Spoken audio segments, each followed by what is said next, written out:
Some of you got up about 30 minutes ago and rushed to school and slept down for breakfast and put my Hardee's or whatever you went to. So I want to ask you a question, just to kick everything off. There's a lot of guys that are speaking today and ladies that are speaking, but I want to ask you this question that I want it to be kind of be a seed for you the rest of the day. And I want you to think about this.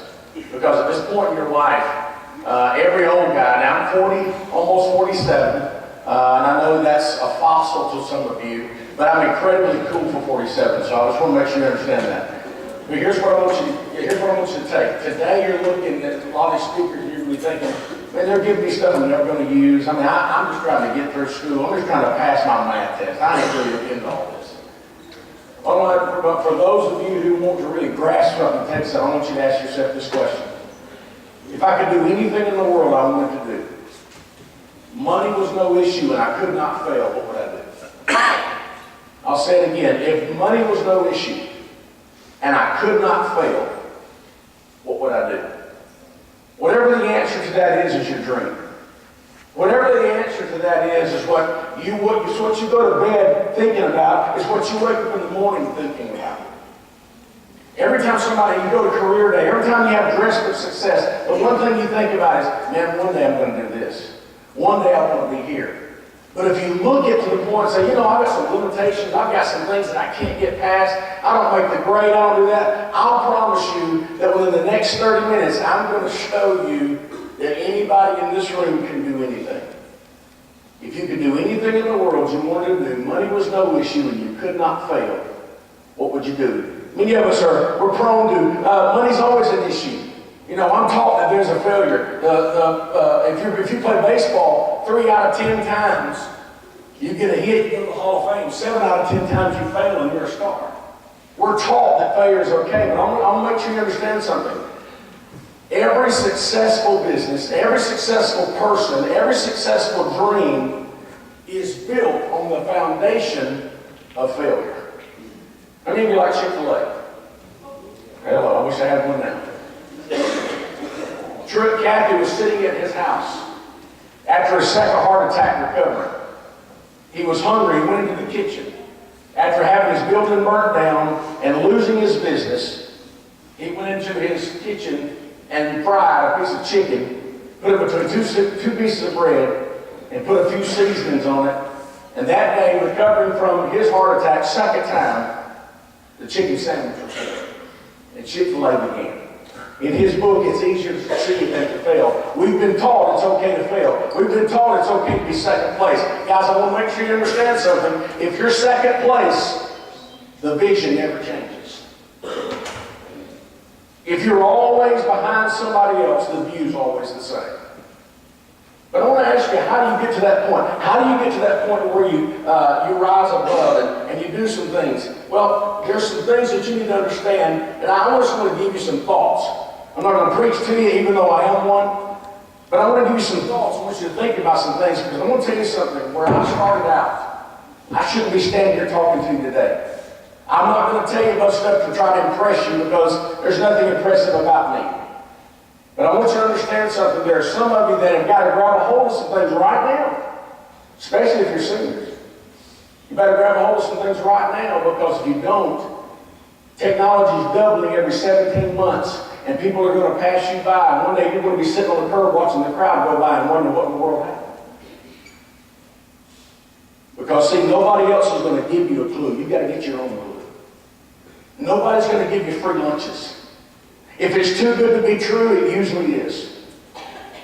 Somebody said, well, if you believe enough, and if you believe enough, it'll happen. No. You believe all you want to, but if you're not willing to put the time, the effort, the sweat, and the tears into it, it's not going to happen. If it's to be, it's up to me. Here's one phrase I want you to take from here. You need to work like it depends on you. You need to pray like it depends on God. Because I'm going to tell you something, God can bless all of us, and we're all sitting here, we got breath in our lungs. We've all been blessed enough to be here. But until you take the mantle yourself and say, you know what, I'm going to make something happen. It doesn't matter who your family is. It doesn't matter who your family's not. It doesn't matter what color you are. It doesn't matter how much money you have. It doesn't matter whether you were born or where you were born. It doesn't matter those things. What matters is there's a time that the little boy or the little girl sits down and the man or the woman stands up and says, today I'm going to take charge of the things that I can take charge of. There's some circumstances you can't change. But there are some things that every one of us can change. Here's the thing I want to make sure you give you things to think about. The Bible says this, humble yourselves, therefore, under the mighty hand of God, that he may exalt you in due time. Now, I want to make sure you don't miss this. We have something going across America today, and it's a word that I despise, but it's something going across, and it's the word entitlement. Entitlement means, here's the definition of entitlement. Entitlement is you thinking you deserve what somebody else has worked for. You grew up in a house where Mama gave you a Flintstone vitamin this morning, and everything's good. You had your strudel, and you had your little heart-shaped icing on it, and you had your Kool-Aid, and you had everything taken care of. Mama laid your clothes out. There's going to be a day when Mama ain't going to be there. Entitlement. I tell you what, because I'm this, I deserve this. Listen, guys, you don't deserve anything except what you work for. And if you're ever going to grab anything, if you're ever going to have anything, it's going to be because you did more than the guy beside you. If you're on a sports team, if you're in the band, if you're in a club, you need to understand, if you're going to be the one out front, you've got to be willing to do what nobody else is willing to do. If you want to go where nobody else has gone, you've got to be willing to do and put time in that nobody else has ever done or put the time in. You've got to do that. And if you're not willing to do that, and if you think, well, I'll just get it later, can I tell you, somebody says, well, I'll tell you what, I'm going to wait for a rainy day. You've been outside this morning? It's raining. Yesterday, tomorrow, it's here. And if you're always waiting for somebody else to give it to you, it's not going to happen. So, what does it mean to be prepared? Give me three things. Number one, it's got to be pointed in the right direction. Several years ago, we were on a cruise in Alaska. What was a cool deal? Never thought I'd be there. But we were in, we walked it, we were in a 94,000-ton ship. And we go up into what's called Glacier Bay, and we're looking at a glacier, just like I'm looking at that wall, and there's nowhere else to go. Now this riverbed that we're in, I mean, we got a 94,000-ton Norwegian cruise line. We're sitting there, that thing's 3 football fields long. And there's icebergs all around us in Glacier Bay sitting right in front of us. You remember that? And we can't go anywhere. What are we going to do? Guess what? One thing to be prepared, you've got to change directions. You know what happened? For the next 2 or 3 hours, we stood up on the top of the ship, and we watched and looked at all the cool scenery, and as that captain began to turn that ship, we had an iceberg. I thought Titanic all over again. We had an iceberg, didn't think it was a big bump, we didn't know what it was. The next morning we looked down and there was underwater welders underneath the water, and they were fixing the hole in the ship. What's my point? When you make a decision to change some directions, there may be some bumps and bruises along the way. There are going to be some things that cause you some great pain, but I'm going to tell you something. The end result is worth the pain immediately. You got to be willing to do what nobody else is willing to do. You got to be willing to do and build where nobody else. Here's another thing you got to do. You got to be fully equipped. I'll give you one thing. Many of us have everything that money can buy. There are no rich students in this room. You may have an iPhone 4. You may be ordered, or you may already have your name on the 5 list. You may have all the name brand everything, but nobody in this room, maybe with the exception of you, nobody in this room is a student poet. Somebody said, boy, she's rich. He's rich. No, you ain't no. You're poor. Put you on the street by yourself right now and say how much money you got. Your parents may have some money, but you have nothing. You're broke. I just want to make sure you're encouraged by that. You're broke. If somebody has to give you a $10 check for lunch every day, you're pretty broke. You want to go out to eat with me? Where we going? Cafeteria's $1.50. Let's go there. Understand that you may have everything money can buy. My question is this. Being fully equipped doesn't mean that you have everything money can buy. Being fully equipped means you got everything money can't buy as well. You got some things in your life that you have made great decisions and said, I'm here because fully equipped, well-rounded, being the person, and then lastly, being ready for battle. You may be in a battle right now. Your battle may be in your home. Your battle may be in the classroom. Your battle may be with your grades. Your battle may be with a teacher. Your battle may be with something. Can I tell you something? That high school, now I know what we hear on CNN and Fox News and all that, right? High school is the safest place you'll ever be in your life. This is the safest time of your life right now. Everybody's telling you where to go to class. Everybody's feeding you. Everybody's giving you if you fail a test, you can go take it over again. And it's the safest place you'll ever be.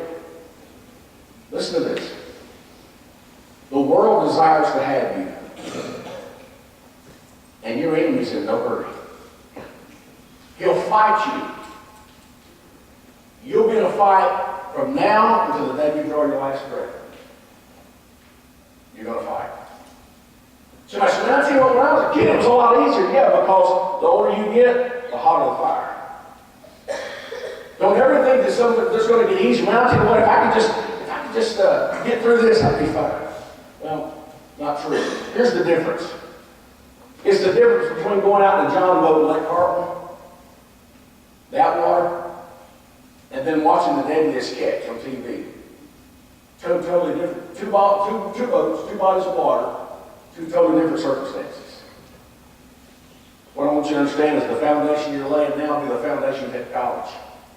And the foundation you have in college will be the one that you raise your family on. I got a question. Would you like for your kids to grow up like you're acting now? I don't know how you act. So I'm just asking you. I'm asking this. To open that door, that dark door where it's just you, where you just know. Somebody says, well, I do pretty good. There's a difference between character and characteristics. Characteristics are what your teacher sees, what your mom and dad see, your youth pastor sees, your coach sees. That's characteristics. You're doing pretty good on the surface. Character is when nobody else is home, it's just you. The real you. Character. Because I'm going to tell you something. I was not too long ago, and I know you look at me and said, you're 47, man. Well, 25 years ago, I sat right where you are. I know you're thinking, 25, man, I'm not even 25. But I want to share some things with you, and I'm going to finish up with this. In order for you to do, a while ago I said, in order for you to do what nobody else has done, you got to be willing to do what nobody else has done. You got to be able to do what they haven't been. Let me give you a statement that I was given years ago. You'll be the same person 5 years from now, except for the places you go, the people you meet, and the books you read. Now, I'm standing in front of you, somebody who reads a book a month. I don't say that to impress you, but I'm telling you, I never read a book until I got out of college. Never. I cheated. I got a Cliff Note of Cliff Notes. There wasn't no internet notes. How'd you make it through? I don't know. But you got to rise above. Let me give you some things. 4 things. Number 1, you got to get past yourself. Let me give you this thought. Maybe I asked this question one day, and somebody said, what does sabotage mean? If you don't know what the word sabotage means, raise your hand. Okay, everybody knows. You probably don't, but you were not cool enough to raise your hand. So I'll tell you what sabotage means. It means waste or ruin. So I'm going to give you this. Don't sabotage your future. Don't sabotage your future on the altar of the immediate. Don't do something that's going to cause you great joy now. It's going to cost you great pain later. You got to get past yourself. I heard it one day like this. Don't Pearl Harbor your life. On December the 7th, 1941, brand new recruits at Pearl Harbor in Hawaii were shutting down the radar system for daylight hours, getting ready. And as they were shutting it down, some blips came across. They went to their lieutenant and said, hey, wait a minute, we can't shut this down. I see something on the radar. The lieutenant said, oh, we're expecting some planes. Not a big deal. Go ahead and shut it down and go get some chow. We know what happened at daylight hours that morning. Pearl Harbor happened. You know why? Because they took urgent messages as routine. You can't sit back and watch everything happen. You can't sit back and let everything just be okay. You can't sit back and just say, I'm just going to go. You can't do that. You can't take urgent messages as routine. You got to take everything in your life serious. That means you can't have fun. No, you better have some fun, because you're going to get a one-shot with this deal. But there are some things that you better grab a hold of now and take seriously, because if you don't, somebody else is going to take it seriously. Every time I speak to maybe one of the teams here, one of the things I say, if you cheat on your wind sprints, you're going to face somebody on Friday night you did. Always going to be somebody. Second thing you got to do, you got to get past the crowd. I heard this one time. Show me your friends. I'll show you your future. I've got high school yearbooks right now in a closet. I've got Facebook, just like everybody. I got old friends. I got people. I'm like, man, they have changed. Then I look in the mirror. Hello. Things do change. My daughter sitting right there, not to embarrass her, Leslie Pritchett just right there. You want to stand up? Sure, everybody do it. No. You know what she told me the other day? She said, your hair's. She's looked at a picture. She said, Dad, what happened to your hair? I said, well, it's still here. She said, this is a different color. She said, I saw a picture the other day when your hair was darker. I said, that's before I had you. All turned gray. Just they fell out yet, like other guys. But anyway, you know what you got to do? You got to pass the crowd. And I tell you guys that, listen to this statement. If your friends don't care about their future, what makes you think they don't care about yours? The people you have in your life. Don't tell you, you're no better than the weakest guy or weakest girl you got in your life. Who's in your inner circle? You say, Chris, you don't really understand. I get that. Third thing is, you got yourself, you got the crowd. Third, you got circumstances. Did you know that every one of us has something that has caused us or is causing us great pain? Every one of us. Circumstances. There's some things, listen to me, look right here. There's some things you can't change. There's some things that have happened in your family that have been handed to you, you can't change. So what do I do, man? I've been dealt this mess. I mean, I have to deal with it. Here's what you do. You got to rise above it. You got to be willing to say, it has come to me, it's not going to control me. Circumstances. How am I going to rise above it? I got to wake up every day and I got to do everything I can today to be better than what my circumstances are. And the last thing is criticism. Some of you got criticism in your life. Some of you got criticism at your home. I want to make sure that you know that I'm not just blowing air up here. I take this seriously, but let me tell you something. I've been where you are. He said, yeah, I know you're a fossil. Well, every dad says that. No, I'm serious. And I have proof of it. In my hand, I'm holding my 11th grade report card. I've had it for years. Typing. B. Geometry. C.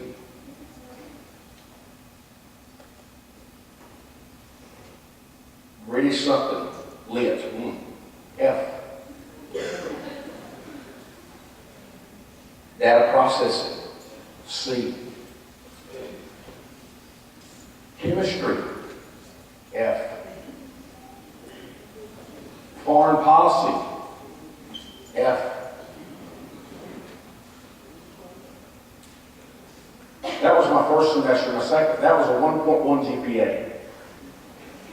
My second semester I got over there is 1.6. So why are you showing us that? Because guys, at that point in my life, cost me my dreams. That one semester cost me my dreams. You know why? Because I got a whole lot of attitude during that time. And I thought it was everybody else's fault but mine.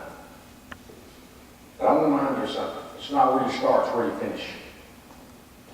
I don't say this to impress you by any stretch, but man, I'm the furthest thing from anybody that ought to be standing here. This is where I started in 11th grade. I didn't finish college till I was 40. This is where you start. This is where I started. I'm not finished yet, but it's not where he starts, where he finished. Went from a 1.1 to get my degree. And it took me forever to get it, 25 years to do that. Why am I telling you this? Because some of you are in this shape right now. And you got the clothes on, you dress, you look like success, you got it going on. Can I tell you something, guys? There's going to be a day you got to rise above. You got to get past some of this stuff right here. For you athletes, this cost me my chance. This right here cost me my chance. You're looking at somebody who made a 610 on the SAT. After 30 minutes, I got bored and I turned it sideways and grew Christmas trees. True story. Now, my youth pastor did that. They called him a genius. He actually drew the right squares, and he got like a 1,700. And he can't come here without spell his name. So, I mean, some of you know this. So. Last time he did this, now restart where he finished. Anybody know who Dr. Seuss was? He was not accepted by every publisher. You know why? He said his writings were gibberish. Billy Graham's fiance in college broke up with him. She said, I want to marry a minister whose ministry is going to touch the world. Martin Luther King, his lowest grade in high school was public speaking. I don't think the speech teacher had a clue. She should have been on the steps of the memorial that day. His speech is known around the world. It's not where he starts, where he finishes. Johnny Hunt, president of the Southern Baptist Convention, dropped out of school because he wouldn't give a public book report. Are you kidding me? Walt Disney was on the subway one day after being told 3 times, you have no creativity.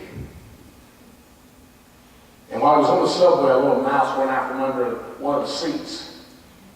And he was a cartoonist, so he pulled out a pad, a pen, and he began to draw that mouse. And he named it Mortimer Mouse. And we know it today as a multi-billion-dollar industry called Walt Disney World. Mortimer Mouse became Mickey Mouse. You know, I read a statement not long ago that says, find something you enjoy doing. See, being rich is not a sin, but it's also not a solution. Find something you enjoy doing. You'll never work a day in your life. You find something that you love so much that you do it for free, but you do it so well that you can get somebody to pay you to do it. So we dress for success. We get in here and we got the clothes on, we got this, and we got everything going on. And guys, that's all well and good. But it stops on the outside. Thomas Edison invented the phonograph. You may not know Thomas Edison, you may not know what a phonograph is, but today you know it as iTunes. Rewind the tape. CDs, cassettes, 8 tracks, LPs, the phonograph. There's one in the Smithsonian. Thomas Edison was the inventor. You know, when he invented the phonograph, he also was a furniture maker.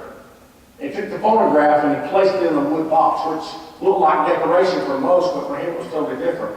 Because you see, at 12 years old, he lost his hearing to scarlet fever.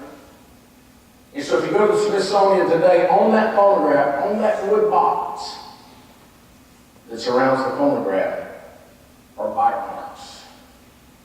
Because the only way he could hear was to take his teeth and clamp it to the wood box around it. Feel the vibrations.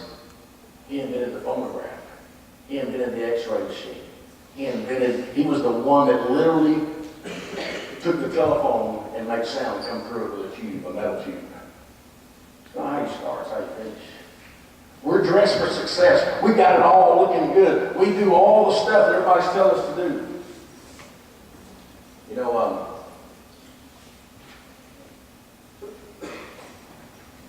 everybody in here is going to have a day where you have to make that decision. You got to make the decision of what I'm going to do. Where am I going to go to school? What am I going to do in my life? You may work in a factory, that's fine. You may work, you may go to school, whatever you may do. But I'm telling you guys, it doesn't matter where you come from. It doesn't matter how you started. It's got everything to do with what you've been given. And making it to be better and literally do something in your life that's going to make a difference. See, if you're just kind of floating through life, it's like, well, there they go. I don't know about you, but I want to look back one day and realize I have my finger on that. They're different because it's not how you start, it's how you finish. Man, do not be afraid to go for your dream. Do not be afraid. Because I'm going to tell you, standing here 25 years later after that report card, I can tell you that I'm living my dream now, but I never knew it was coming. I just got to stay faithful during the time. Some of you got some great abilities. If you don't use them to the fullest, what good is it? Take what you've been given. And how you start is how you finish. If you could do anything in the world you wanted to do, money was no issue and you could not fail, what would you do? Guys, I enjoyed speaking with you today. Hope you have a great day. Thank you.